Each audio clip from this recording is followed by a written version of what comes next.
대협 시청자 여러분들 반갑습니다. 우리 DLENC 분석해서 여러분들에게 정보 전달드리고 있는 담당자 이진욱입니다. DLENC가 최근 이거래일 좀 하락이 크게 나오고 있습니다. 그래서 이와 관련된 조정 원인 오늘 좀 살펴보도록 하겠고, 이어서 우리가 또 궁금해하는 앞으로 상승 시나리오라든지 모멘텀이 어떤 것이 존재하는지 여부 좀 함께 살펴보는 시간 가져보도록 하겠습니다. 자, 오늘 영상 좀 길게 끌지 않고 핵심만 딱딱 짚어 드릴 예정이니까 오늘 영상 집중해 주시면 투자하시는데 많은 도움이 될 것 같습니다. 그럼 들어가 볼게요. 자, 우선 차트로 와서 보게 되면 아시다시피 이게 최근에 상승이 좀 많이 나왔거든요. 거의 37,000원에서부터 44,000원까지 상승이 나왔는데, 이 상승이 나왔던 이유는 아시는 분들도 있겠지만 이게 뭐 기대 실적 때문에 반영된 건 아니고, 사실 이제 정부에서 발표한 기업 밸류 프로그램이라는 게 있거든요. 요거 정책에 관련돼서 좀 이 DLENC가 관련 수혜주로 엮이면서 올라갔다, 이렇게 보시면 될 것 같고요. 모르시는 분들을 위해서 잠깐 설명드리자면, 이게 기업 가치 대비 저평가인 종목들을 결국 선별해 가지고 이 기업 가치를 올릴 수 있는 대응 전략 수립하라는 어떤 방침이거든요, 이 내용 전체적인 게. 그래서 그에 관련돼서 우리 DLENC가 또 저 PBR 지금 한 0.34 정도로 평가가 되고 있는데, 굉장히 낮습니다. 그렇기 때문에 이와 관련된 좀 수혜주로 올라간 것으로 현재는 예상이 되고 있고, 그리고 최근에 이제 하락이 조금 어제 오늘 해서 크게 나와주고 있는데, 결국에는 이 지금 하락했던 이유가 실적이 발표가 됐죠, 4분기. 그래서 시장이 실적이 어쨌든 간에 시장 컨센서스, 시장이 기대한 거에 대비해서 하회를 했죠. 그래서 요 이슈 때문에 지금 주가가 조정이 받고 있는 것으로 보여집니다.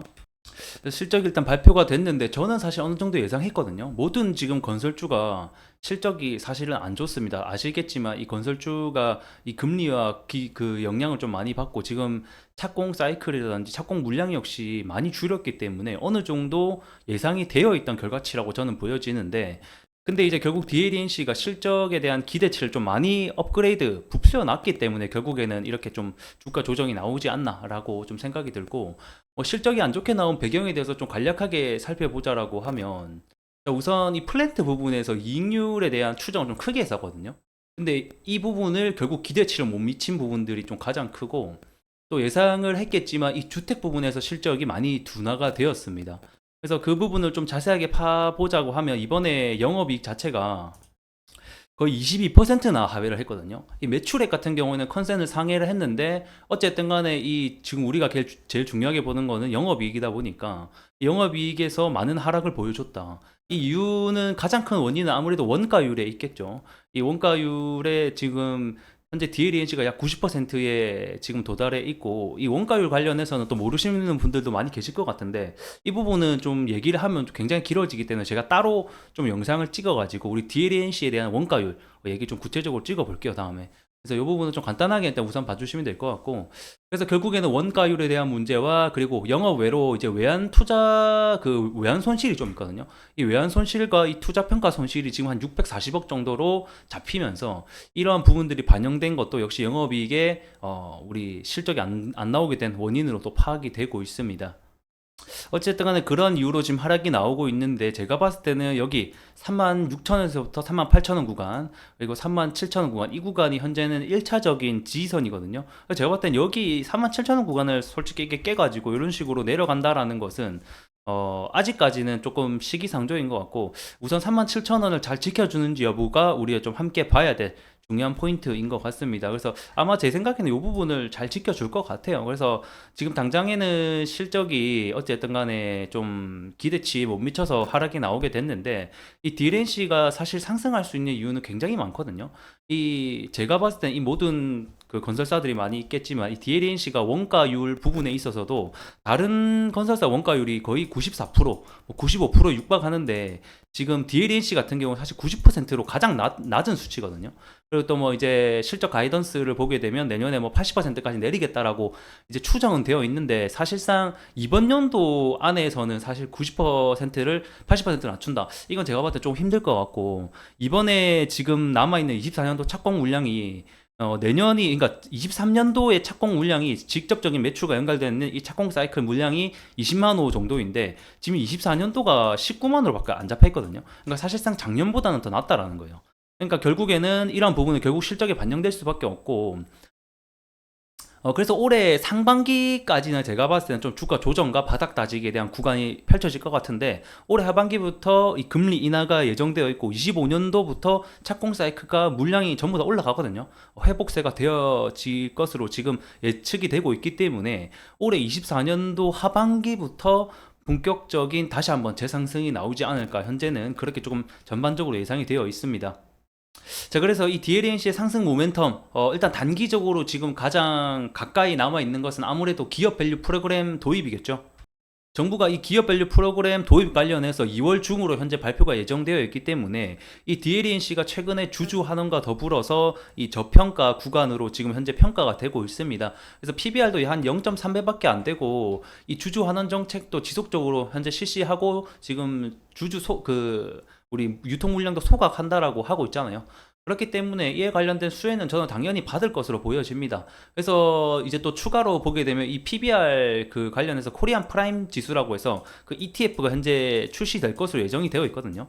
그래서 요게 만약에 이 DLNC에 저는 포함이 될 것으로 예상은 하고 있는데, 만약 포함된다라고 하면 추가적인 패시브 자금이 들어와서 한 번 더 주가 상승을 견인하는 데에 좀 긍정적인 요소가 될 것 같습니다.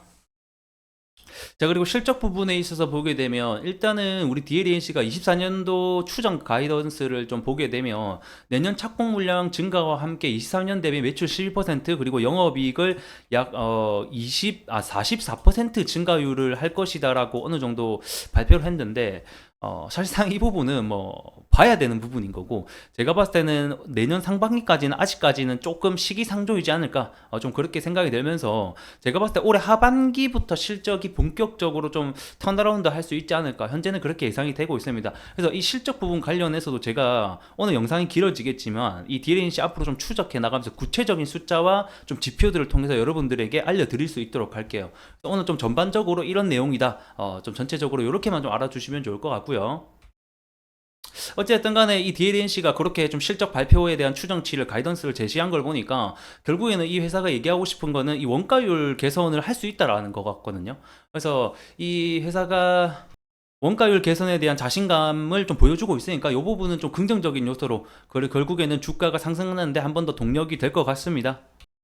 자, 그리고 차트를 보게 되면 이 DLNC가 사실상 거의 한 2년 정도 상장하고 나서 잠깐 요 부분을 상승했다가 지속적으로 하락을 했거든요. 근데 사실 이 부분에서 지속적으로 하락한 이유는 DLNC의 개별 악재보다는 이 건설업 전반적으로 시향이 좀 안 좋게 되면서 이 고금리와 그 다음에 원자재 가격에 대한 상승, 뭐 이런 코로나랑 그 다음에 러시아 우크라이나 정쟁 때문에 전반적인 영향이 미치면서 결국에는 이 건설업 전반의 어떤 시향이 나빠지면서 같이 하락했다라고 보시면 될 것 같고, 이 DLNC 같은 경우에는 원가율도 건설사 중에서도 가장 낮고, 그 다음에 플랜트 부분에 있어서도 기술력과 어떤 실적에 대한 것도 충분히 괜찮아 보이니 장기적인 전망으로 봤을 때는 충분히 다시 한번 더 제가 봤을 때 5만 원대 까지도 충분히 올라갈 수 있다. 장기적인 측면에서는 그렇게 보여지고요. 우선 추세적으로 보게 되면 이 하향을 하고 있던 이 추세를 최근에서야 돌파를 하는 흐름이 나왔거든요. 그러니까 바닥을 어느 정도 확인을 하고 이 3만 원에서부터 3만 5천 원대 이 구간을 확인하고 다시 한번 더 4만 원대에 진입을 하고 있는 모습이 보여지는데, 지금 이 추세가 전반적으로 턴어라운드 하는, 그러니까 추세의 변환이 일으켜지는 부분에 있기 때문에 만약에 35,000원 구간을 깨지 않고, 요 부분을 깨지 않고 지속적으로 여기서 반등이 나와서 다시 한번 더 4만 원을 돌파해 준다라고 하면 이 추세가 전반적인 하락세에서 상승세로 전환하는 아주 중요한 변곡점에 있기 때문에 이 부분은 우리가 함께 좀 지켜봐야 될 문제이지 않을까 싶습니다. 그리고 이렇게 혼자 지금 건설사 중에 유일하게 혼자 거의 지금 이렇게 추세가 변환이 되려고 하거든요. 그만큼 이 DLNC의 기술력과 실적이 전반적으로 좋게 시장이 평가되고 있다고 볼 수 있을 것 같고, 다시 한 번 더 우리가 재상승 도약을 하기 위해서는 이번 상반기까지는 조금 전체적으로 추가 매수라든가 신규 매입보다는 좀 지켜보는 관망의 좀 스탠스로 하셨으면 좋겠고, 올해 하반기부터 본격적으로 금리 인하와 더불어서 우리 또 실적 착공 물량이 함께 증가할 것으로 예상이 되기 때문에 같이 좀 주가가 미리 좀 올라가는지 여부를 함께 보시면 좋을 것 같습니다. 자, 오늘 전반적으로 DLNC 관련해서 좀 살펴드렸고, 다음 시간에는 좀 구체적인 숫자와 지표, 그리고 이제 원가율에 대한 이야기, 그 다음에 실적이 앞으로 어떻게 될 것인가, 좀 전반적으로 제가 전체적으로 구체적으로 좀 살펴보는 시간 가져보도록 하겠습니다. 자, 오늘 DLNC 영상 끝까지 시청해 주셔서 감사하고요. 좀 도움이 되셨다라고 하면 구독과 좋아요 부탁드리면서 영상 마감해 보도록 하겠습니다. 고맙습니다.